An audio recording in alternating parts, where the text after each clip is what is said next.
From the studios of Farm Journal Broadcast,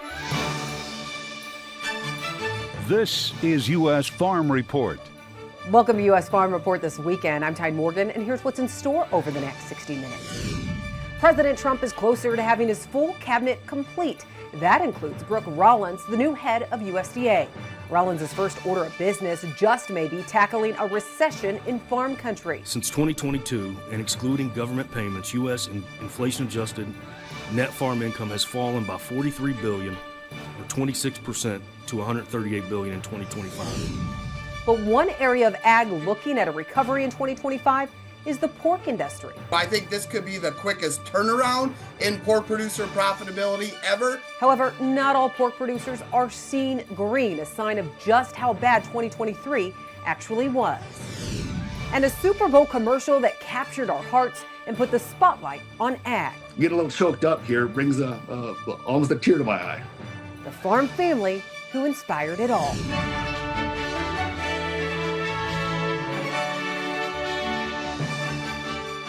Now for the news, the Senate approving the nominations of two key cabinet members for President Trump this week. One is Brooke Rollins, who's now taking over at USDA. Rollins was nominated by President Trump in November and was overwhelmingly approved by the Senate Ag Committee last month with a 23-0 vote. During her confirmation hearing, she emphasized her dedication to agriculture and addressed her stance on ethanol, the renewable fuel standard, the tariff impact aid for farmers, as well as Proposition 12. The other key approval this week, Robert F. Kennedy Jr. and his nomination for Secretary of Health and Human Services. That approval was marked with more controversy, including concerns in agriculture. Kennedy has called glyphosate poison in the past. However, Kennedy's push to make America healthy again could come with some benefits for certain segments of U.S. ag. That includes pushing for American food providers to start using more animal fats versus seed oils. Government payments are driving what USDA sees as a U.S. net farm income surge in 2025. USDA providing its initial net farm income forecast for the year, projecting net farm income to reach $180.1 billion. That's up $41 billion from 2024. Net cash farm income is projected to hit $193.7 billion, reflecting a $34.5 billion increase. The main driver? Well, a staggering 345% increase in projected government payments, up from $9.3 billion in 2024 to a projected $42.4 billion in 2025. But without those payments, the farm economy is a tale of two different stories. That was the topic of a House Ag Committee hearing this week, with Terrain's John Newton examining the economic crisis in farm country. Since 2022, and excluding government payments, U.S. inflation-adjusted net farm income has fallen by $43 billion, or 26%, to $138 billion in 2025. Newton painted the picture of the farm economy, describing it as a tale of two farm economies. As you can see here, the cattle sector really seen a dramatic improvement since 2022, but corn and soybeans are tied at the bottom of the list.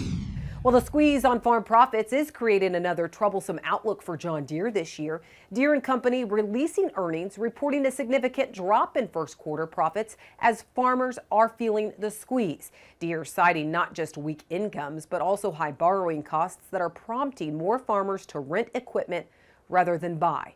Deere reaffirmed its full-year profit forecast of $5 billion to $5.5 billion, despite a predicted 30% decline in large agricultural equipment sales in the U.S. and Canada in 2025. The back and forth continued this week in the courts regarding a Trump administration plan to place a temporary freeze on federal funding. The temporary 90-day freeze stretches across the federal government, including some USDA programs. The agency holding payments related to the 2022 Inflation Reduction Act and other programs like EQIP and the Rural Energy for America program known as REAP. Some farmers reporting that anticipated cost share payments are on hold. That has them worried about paying bills as they come due. One farmer speaking to CNN about it. We signed our contract with the government about a year ago to put solar panels on our barn. And about a year later, the project was complete, and we were supposed to get our funding the week that the funding freeze was announced.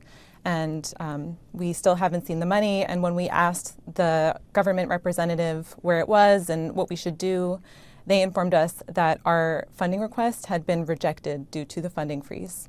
Resnick says programs like this have helped them build their operation through the years. Butterbee Farms grows flowers in greenhouses and in fields just north of Baltimore. Meanwhile, food aid donations have resumed to the UN's World Food Program. The WFP said there was about 500,000 metric tons of food sitting in limbo. It has been purchased from farmers through the Food for Peace Title II program.